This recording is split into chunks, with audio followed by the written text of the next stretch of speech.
Let me show you how to fix Snapchat profile picture problem. If you're having issues updating your profile picture on Snapchat, the first thing that you can do immediately in this case is try to restart and update the application of Snapchat. So close the app of Snapchat from the recent app list, head over to the Play Store and search for new updates available.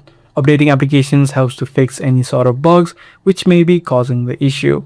Now what might also happen is that your date of birth inside of Snapchat is below 16 years of age. So in this case, you won't be able to update your profile picture. So you can just quickly check that by heading over to settings, and right here inside of birthday, you'll be able to see the exact date you've added in. So this might be the exact issue that you're facing. This is still not the issue. Then what you can also ensure is that the See Me in Friends tab is enabled. So if you scroll down a bit, under privacy controls, right here you'll see the option which says See Me in Friends, Find Friends. Right here, make sure that this option is enabled or checked. This ensures that the public visibility of your profile is made and the issue that you're facing of the profile picture inside of your Snapchat should be now fixed.